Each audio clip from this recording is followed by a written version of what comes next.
Mariama Ba, Une si longue lettre, septième partie, lue par Cher Sow. Aïssatou, je n'oublierai jamais la femme blanche qui, la première, a voulu pour nous un destin hors du commun. Notre école, revoyons-la ensemble, verte, rose, bleue, jaune, véritable arc-en-ciel. Verte, bleue et jaune, couleur des fleurs qui envahissaient la cour, rose, couleur des dortoirs au lit impeccablement dressés.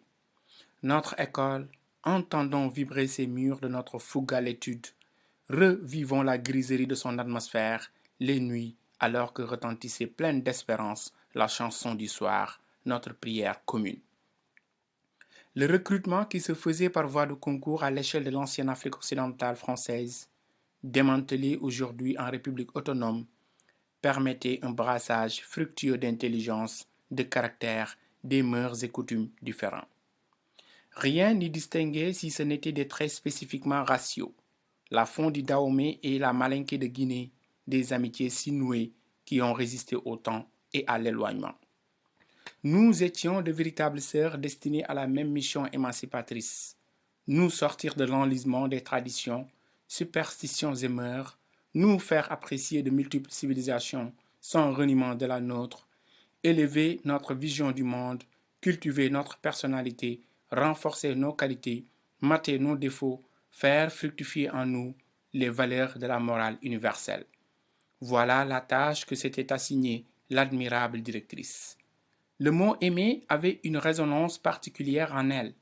Elle nous aima sans paternalisme, avec nos tresses debout ou pliées, avec nos camisoles, nos pagnes.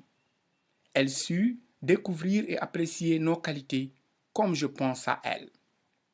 Si son souvenir résiste victorieusement à l'ingratitude du temps, à présent que les fleurs n'encensent plus aussi puissamment qu'autrefois, que le mûrissement et la réflexion dégarnissent les rêves du merveilleux, c'est que la voie choisie pour notre formation et notre épanouissement ne fut point hasard. Elle concorde avec les options profondes de l'Afrique nouvelle pour promouvoir la femme noire. Libérée donc des tabous qui frustrent, apte à l'analyse, pourquoi devrais-je suivre l'index de ma mère pointé sur Daouda Dieng? Célibataire encore, mais trop mûr pour mes 18 hivernages, exerçant la profession de médecin à la polyclinique, il était nanti et savait en tirer profit. Sa villa, jussée sur un rocher de la corniche, face à la mer, était le lieu de rencontre de l'élite jeune. Rien n'y manquait depuis le réfrigérateur où attendaient des boissons agréables jusqu'au phonographe qui distillait tantôt de la musique langoureuse, tantôt des airs endiablés.